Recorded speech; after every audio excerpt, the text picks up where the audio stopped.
Municipal ఎన్నికల్లో సత్తా చాటాలనే పట్టుదలతో ఉంది కమలదళం. అందుకోసం ఇప్పటి నుంచే వ్యూహాలకి పదును పెడుతున్నారు బండి సంజయ్. నేతల మధ్య సమన్వయం పెంచడంపై ప్రత్యేకంగా ఫోకస్ పెట్టారు. కింది స్థాయి కార్యకర్తల్ని ఎన్నికలకు సమాయత్తం చేస్తూ ప్రజల్లోకి దూసుకు వెళ్లేలా ప్రణాళికలు రచిస్తున్నారు. తెలంగాణ రాజకీయ క్షేత్రంలో మున్సిపల్ ఎన్నికల వేడి అప్పుడే మొదలైంది. మున్సిపల్ ఎన్నికల కోసం ప్రధాన పార్టీలు తమ అస్త్రశస్త్రాలను సిద్ధం చేసుకుంటున్నాయి. ముఖ్యంగా పట్టణ ఓటర్ల నాడి పట్టుకోవడమే లక్ష్యంగా బీజేపీ పావులు కదుపుతోంది. గతంలో జరిగిన ఉప ఎన్నికలు, సర్పంచ్ ఎన్నికల్లో బీజేపీ కొన్ని చోట్ల గట్టి పోటీ ఇచ్చినప్పటికీ ఆశించిన స్థాయిలో సీట్లు సాధించలేకపోయింది.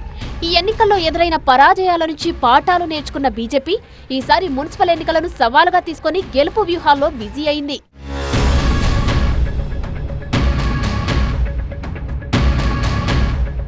కరీంనగర్ లో జరిగిన మున్సిపల్ ఎన్నికల సన్నాహక సమావేశంలో ముఖ్య నాయకులకు బండి సంజయ్ దిశానిర్దేశం చేశారు. గెలుపు వ్యూహాల్లో భాగంగా నేతలకు పంచసూత్ర ఫార్ములాను వివరించారు.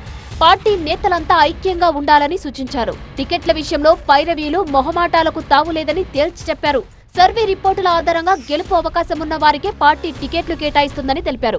ఎన్నికల సమయంలో గొడవలు చేసే నాయకులకు షోకాజ్ నోటీసులు జారీ చేయాలని జిల్లా అధ్యక్షులకు సూచించారు. ఎన్నికల నోటిఫికేషన్ వచ్చే వరకు వేచి చూడకుండా ఇప్పుడే యుద్ధ క్షేత్రంలోకి దూకాలని బండి సంజయ్ పిలుపునిచ్చారు. ముఖ్య నాయకులు వెంటనే పాదయాత్రలు చేపట్టి పట్టణాల్లోని గల్లీ గల్లీని చుట్టేయాలని ఆదేశించారు. పార్టీ నాయకులంతా ఐక్యంగా ఉంటే సిరిసిల్ల, వేములవాడలో బీజేపీ గెలుపు ఖాయమన్నారు బండి సంజయ్.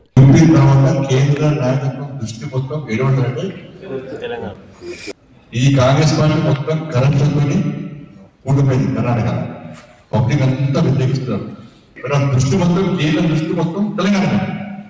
కాబట్టి 80% ఎలక్షన్స్ లో 100% మన ప్రభుత్వం గ్యారంటీ తెలంగాణ రాష్ట్రంలో 100%. హిమాచల్